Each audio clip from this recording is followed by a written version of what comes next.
दोस्तों नमस्कार।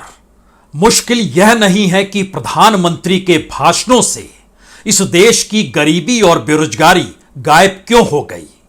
मुश्किल यह भी नहीं है कि प्रधानमंत्री ने खुले तौर पर इसका ऐलान कैसे कर दिया कि 13.5 करोड़ गरीब इस दौर में कम हो गए हैं।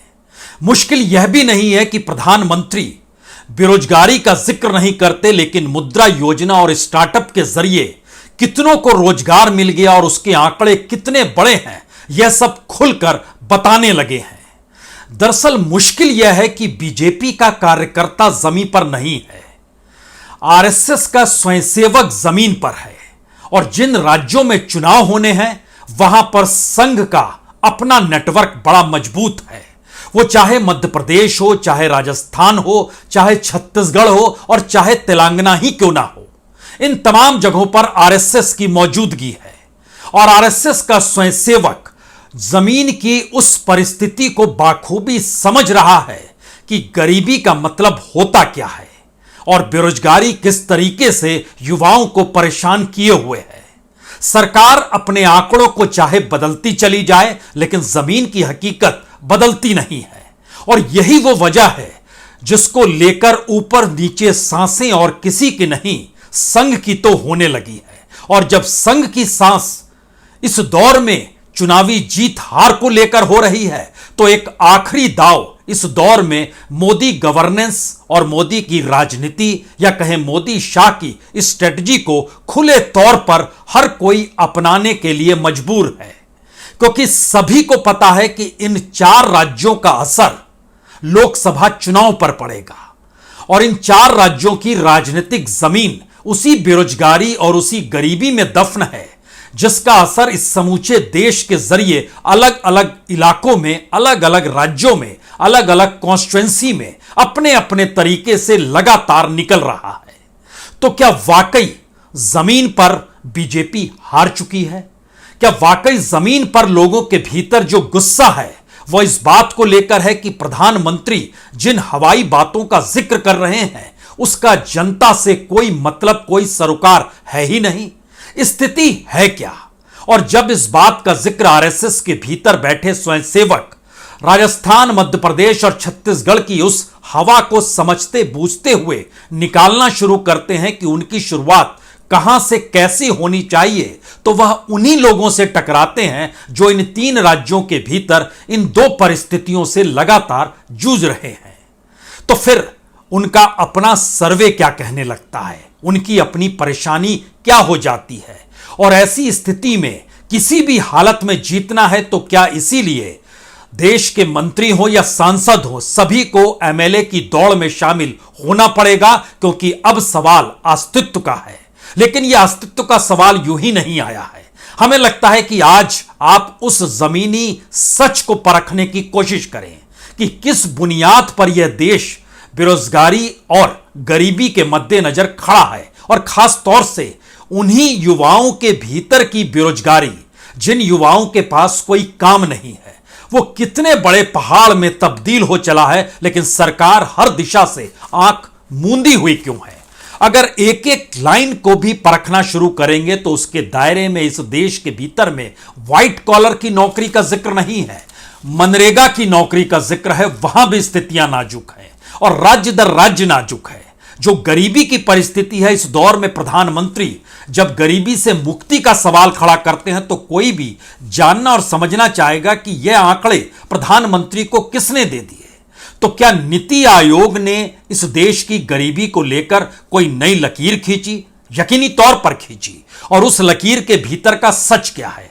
दरअसल एक मल्टी डायमेंशनल पॉवर्टी इंडेक्स होता है इस देश के भीतर में। आज से नहीं, जब इंदिरा गांधी के गरीबी हटाओ का नारा लग रहा था उस वक्त भी गरीबी को लेकर जो कुछ कैलोरी में तय किया गया, जो रुपए में तय किया गया, मौजूदा वक्त में उस दौर की परिस्थिति से आज की परिस्थिति कितनी ज्यादा नाजुक है।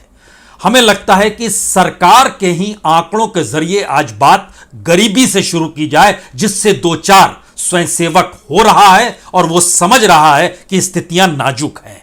दरअसल 4-5 तरीके ही गरीबी को आंकने को लेकर रहे हैं। एक तो ग्लोबल एमपीआई होता है, एमपीआई यानी मल्टी नेशनल पॉवर्टी इंडेक्स। दूसरा, एक वक्त में रंगराजन कमेटी बनी, एक वक्त में तेंदुलकर एक्सपर्ट कमेटी बनी, और उसके बाद नीति आयोग आकर खड़ा हो गया।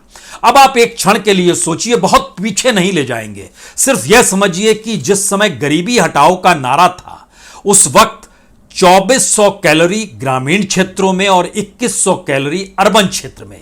हमें लगता है कैलोरी भी भूल जानी चाहिए, सीधे बात रुपए की करनी चाहिए। उस वक्त लगभग 49 रुपए 9 पैसे ग्रामीण क्षेत्रों में जिसके पास थे प्रतिदिन कमाई के, वह गरीब नहीं माना गया। शहरों में जिसके पास 56 रुपए 64 पैसे थे, वह गरीब नहीं माना गया प्रतिदिन कमाई के। उसके बाद 2009 में जब तेंदुलकर कमेटी बनी तो उसने कहा जी नहीं, अब इसको हम कम करेंगे और 26 रुपए ग्रामीण क्षेत्रों में जिसकी कमाई है और 32 रुपए अर्बन क्षेत्रों में जिसकी कमाई है, उसके जरिए हम चीजों को परखेंगे। 2014 में रंगराजन कमेटी बनी, उसने कहा नहीं नहीं, ये रुपया बहुत कम है, इसको हम थोड़ा बढ़ा देते हैं। 32 रुपए ग्रामीण इलाकों में और 47 रुपए शहरी इलाकों में, ये हमें रखना पड़ेगा, कम से कम इसके नीचे जो आएगा वह गरीब होगा। अब आप जरा कल्पना की शुरुआत कीजिए, मनरेगा के भीतर करोड़ों किसान मजदूर सभी काम करते हैं, और यह 3 राज्य ऐसे हैं जिन पर कमाई साल भर की जब होती है और उसको जब प्रतिदिन में आप तब्दील करेंगे तो 30 से 35 रुपए के बीच में ही चीजें डोलती हैं, तो सभी गरीब हो गए। लेकिन सरकार नहीं मानती है। सरकार कहती है हमने तो नीति आयोग द्वारा मल्टी डायमेंशनल पॉवर्टी इंडेक्स तय किया है। अब जब सरकार ने यह तय किया है तो हमें लगता है कि मनरेगा के तहत स्थिति क्या है, इसको एक क्षण के लिए समझ लीजिए। इस देश के भीतर में कुल मनरेगा से जुड़े, देश का पहले हिस्सा, उसके बाद राज्यों का हिस्सा, देश में लगभग 25 करोड़ मजदूर हैं। उसमें से जो एक्टिव हैं उनकी संख्या 15 करोड़ है। उसमें से जिनके पास जॉब कार्ड है वह सिर्फ 9 करोड़ 71 लाख के पास है। एक बरस पहले तक यह संख्या लगभग 16 करोड़ थी। आप यह सवाल कर सकते हैं कि दरअसल यह कम क्यों हो गया। साल भर के भीतर कम इसलिए हो गया, पैसा उसी को दिया जाता है जो आधार से जिसका पूरा ट्रांजैक्शन जुड़ा हुआ है, और टेक्नोलॉजी के लिहाज से और जानकारी के लिहाज से मजदूरों तक यह स्थिति नहीं पहुंची, तो एक झटके में 5 से 6 करोड़ मजदूर जो मनरेगा में काम कर रहे थे वह बाहर हो गए। वह तो गरीब नहीं, अति गरीब या बीपीएल से भी बुरी स्थिति में आकर खड़े हो गए। उनके पास सही मायने में 5 किलो अनाज जो गरीब कल्याण योजना से मिलता है वही जिंदगी जीने का आसरा है। लेकिन सरकार की नजर में वह भी गरीब नहीं है, क्योंकि सरकार कह रही है कि हमने 13.5 करोड़ गरीबों को बाहर निकाल लिया है, अब जो बचे हुए हैं वो सिर्फ 20 करोड़ बचे हुए हैं। जो सरकार की रफ्तार है उसमें अगर एक एक राज्य के भीतर जाइएगा, जैसे मध्य प्रदेश के भीतर में कुल मनरेगा से जुड़े हुए लोग 1 करोड़ 77 लाख, जो एक्टिव हैं 1 करोड़ 10 लाख, कार्ड कितनों के पास है? सिर्फ 64 लाख के पास। यानी उससे कहीं ज्यादा 1 करोड़ लोग कहां पर काम कर रहे हैं, किन परिस्थिति में जी रहे हैं, सरकार आंख मूंद लेती है। राजस्थान के भीतर 2 करोड़ 30 लाख वर्कर्स मनरेगा से जुड़े हैं। सरकार कहती है एक्टिव सिर्फ 1 करोड़ 36 लाख है, लेकिन जॉब कार्ड कितनों के पास है? सिर्फ 88 लाख लोगों के पास। यानी यहां पर भी बड़ी स्थिति में और तकरीबन 50 लाख से ज्यादा मजदूर यहां पर भी जो एक्टिव हैं उनके पास काम नहीं, और अगर इनको जोड़ दीजिएगा टोटल वर्कर में तो फिर यहां पर 1.5 करोड़ के लगभग के पास काम नहीं है। छत्तीसगढ़ के भीतर में 85 लाख एक्टिव वर्कर हैं, जिसमें से सिर्फ 32 लाख के पास कार्ड है। यहां पर भी 50 लाख के पास कुछ भी नहीं है। अब यहां पर एक सवाल होता है कि जो कमाई होती है वह कितनी कमाई है? 221 रुपए छत्तीसगढ़ में मिलते हैं, 221 रुपए मध्य प्रदेश में मिलते हैं प्रतिदिन काम के, और राजस्थान में 256 रुपए मिलते हैं। अगर पुराने तमाम वर्षों का एवरेज निकालिएगा तो सिर्फ राजस्थान में 56 दिन का काम और बाकी दोनों जगहों पर 50 और 51 दिनों का काम मिलता है। और जितना काम मिलता है, हालांकि इस साल के भीतर में जो एवरेज निकल कर आ रहा है वो छत्तीसगढ़ में सिर्फ 33 दिनों का है। 39 दिनों का राजस्थान में है, मध्य प्रदेश में 34 दिनों का है। लेकिन हमारी टीम ने जब पूरा एवरेज निकाला, जो तीनों राज्यों का एवरेज निकलता है, वो मध्य प्रदेश का एवरेज निकलता है कि प्रतिदिन की कमाई 30 रुपए 27 पैसे। सरकार इन्हें गरीब नहीं मानती है, आंकड़ों के लिहाज से नहीं, अब वो चली गई है मल्टी डायमेंशनल पॉवर्टी लेवल पर। तो 30 रुपए प्रतिदिन की कमाई लेकिन सरकार नहीं मानती है। दूसरी तरफ छत्तीसगढ़ में 30 रुपए 87 पैसे, वहां पर 30 रुपए 27 पैसे, मध्य प्रदेश में, छत्तीसगढ़ में 30 रुपए 87 पैसे, क्योंकि यहां पर एक दिन काम ज्यादा मिला। राजस्थान के भीतर यह 39 रुपए रोज की परिस्थिति है। तो गरीबी के इस आलम में लोगों से दो चार होते स्वयंसेवक हों और बीजेपी के लोग ही क्यों ना हो, उनके लिए मुश्किल और एक मुश्त इस दौर में, जब ग्रामीण मंत्रालय ने यह कहा कि हमने जॉब कार्ड से इसलिए हटा दिया है क्योंकि आधार से आधारित भुगतान प्रणाली नहीं है, इसको अंग्रेजी में कहते हैं ABPS, और इसकी वजह से 57% भुगतान लोगों को नहीं हो पाया। यानी एक झटके में जॉब कार्ड से एक झटके में सब हट गए। तो लगभग 6 करोड़ श्रमिक आधार के साथ जुड़े हुए नहीं है, एक झटके में वो ब्लॉक लेवल पे और जिला अधिकारी के लेवल पे, ट्रेनिंग इनको कुछ भी नहीं है। तो सवाल यह था कि अब इनको कौन देखेगा। सरकार ने आंख मूंद ली, प्रधानमंत्री ने लब्बो लुबाब बताना शुरू किया, लेकिन उससे ज्यादा बुरी स्थिति बेरोजगारी को लेकर है। और यह डराने वाली स्थिति है। इसलिए डराने वाली स्थिति है क्योंकि जितनी बड़ी तादाद में इस देश के युवाओं के पास रोजगार नहीं है और जितनी बड़ी तादाद में काम भी नहीं है किसी तरीके का, यानी दिहाड़ी मजदूरी भी नहीं कर पा रहे हैं, और खास तौर से यह परिस्थिति असंगठित क्षेत्र में नोटबंदी के बाद से बनी है, जो आज तक तोड़ नहीं पाई है सरकार अपने तौर पर कुछ इजाफा नहीं कर पाई है। सरकार कहती जरूर है कि हमने 43 लाख करोड़ रुपए मुद्रा योजना के जरिए बांट दिए, लेकिन CMIE का एक डाटा है जो इस देश के युवाओं को लेकर है, 15 से 24 साल, उसको भी दो हिस्सों में बांटा गया, 15 से 19 साल और 20 से 24 साल, 25 से 29 साल। इन 2-3 हिस्सों में जो बांटा गया वो डराने वाला क्यों है।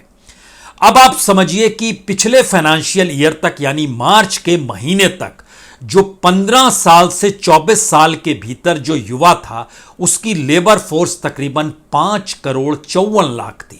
आपका सवाल होना चाहिए, काम कितनों के पास था? इस 5 करोड़ 54 लाख में से काम जो था और बेरोजगारी जो थी, बेरोजगारी 2 करोड़ 52 लाख के पास काम ही नहीं था और लगभग 3 करोड़ के पास काम था।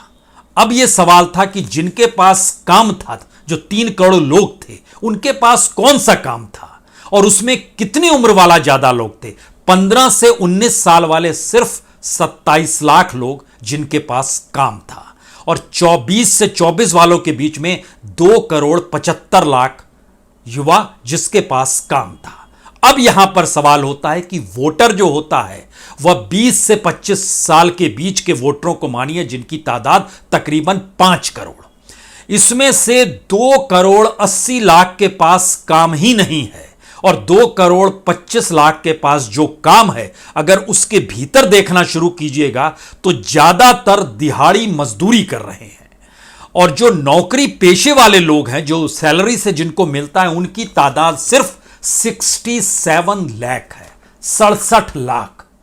यह स्थिति इस देश की है। तो इन राज्यों के भीतर की परिस्थिति कितनी नाजुक हो सकती है, यह सिर्फ कल्पना की जा सकती है। और इसीलिए इन युवाओं को राजनीतिक दल अपने झंडे को उठाने से लेकर बूथ पर बैठाने तक की परिस्थिति में लाकर खड़ा करना चाहते हैं। रैलियों में शरीक होने के लिए पैसा देना, और खुद चुनाव आयोग का डाटा बताता है कि लगातार रैलियों के जरिए ही सही, लेकिन जो पैसा दिया जाता है प्रचार प्रसार में, जो पॉलिटिकल पार्टी और खास तौर से बीजेपी दिखलाती है, उसका लगभग 60% हिस्सा प्रचार पर खर्च होता है, जिसको वह खुले तौर पर दिखलाती है। और जो वोटरों को पैसा दिया जाता है, इस 60% का लगभग 90% हिस्सा वोटरों के पास पैसे के तौर पर जाता है। इस देश की इस इकोनॉमी के भीतर थोड़ा और चलिए, क्योंकि जब नोटबंदी नहीं थी तब कितनी बड़ी तादाद में इस देश के युवा तबका मजदूर के तौर पर उपलब्ध था और आज की तारीख में कितना बड़ा तबका है। अब आप कल्पना कीजिए, जनसंख्या तो बढ़ गई 2016 से 2023 के बीच में, लेकिन 2016 में 7 करोड़ 48 लाख कामगार इस देश के युवा हुआ करते थे, जो एक झटके में आज की तारीख में घटकर 5 करोड़ 54 लाख हो गए। यह मैसेज क्या है? ये 2 करोड़ लोग कहां गए? और इनके पास कोई काम नहीं है तो यह किस मनस्थिति या किस परिस्थिति में होंगे? जब हम कोई काम नहीं कह रहे हैं तो यह दिहाड़ी मजदूरी भी नहीं करते हैं, यह ठेला भी नहीं लगाते हैं। जो सरकार जिन बातों का जिक्र कर रही है, इनके पास कोई काम नहीं है।